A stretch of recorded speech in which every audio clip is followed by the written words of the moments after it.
بسم اللہ الرحمن الرحیم۔ السلام علیکم، امید کرتی ہوں آپ سب خیریت سے ہوں گے۔ آج کی ویڈیو میں ہے رمضان المبارک کے بارے میں۔ رمضان المبارک میں آپ کو 7 بڑے چور کون کون سے ملیں گے جن سے آپ کو بچنا ہے، اور وہ کیسے آپ کی عبادت میں اور آپ کے روزوں میں خلل ڈالیں گے۔ نمبر 1 پر ہے ٹیلی ویژن۔ یہ انتہائی خطرناک چور ہے۔ یہ آپ کا وقت چوری کرے گا اور آپ کو ماہ رمضان میں بیہودہ ڈراموں اور رمضان ٹرانسمیشن جیسی لغویات میں لگائے رکھے گا اور عبادت سے محروم کرے گا۔ نمبر 2 بازار۔ یہ چور بڑا شاطر ہے۔ یہ آپ سے وقت اور پیسہ دونوں لے اڑے گا۔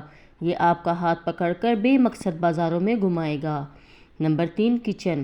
یہ چور خواتین کو ٹارگٹ کرتا ہے اور رمضان میں انہیں طرح طرح کے پکوانوں اور ریسیپیز کے پیچھے لگا کر تلاوت قرآن اور ذکر اذکار سے محروم کرتا ہے۔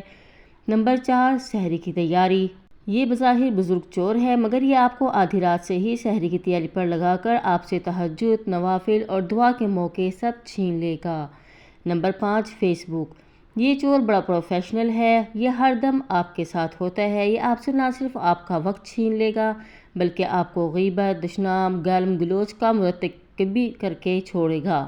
Number 6 ludo game. یہ چور رمضان کے مہینے میں زیادہ تر دیہی علاقوں میں پایا جاتا ہے جہاں عموماً نوجوان فارغ ہوتے ہیں۔ یہ انہیں رمضان میں لوڈو گیم میں الجھاتا ہے، وقت کا ضیاع کرے گا۔ وقت کے ضیاع کے ساتھ ساتھ یہ باہم جھگڑا بھی پیدا کرتا ہے۔ نمبر 7 نیند۔ یہ چور ظاہری طور پر دمن میں ضرور رساں نہیں ہے، مگر یہ بہت چالاک ہے۔ یہ آپ کو ماہ رمضان میں دھمکی دے کر دن کا اکثر حصہ سلائے گا اور آپ عبادتوں اور سعادتوں سے محروم ہوں گے۔ رمضان کی آمد ہے۔ آپ سب سے گزارش ہے کہ ان چوروں سے بچ کر رہیے۔ کوشش کیجیے اپنا زیادہ تر وقت عبادت میں گزاریں۔ اگر آپ ان 7 چوروں سے بچ گئے تو آپ اپنا زیادہ تر ٹائم عبادت میں گزاریں گے۔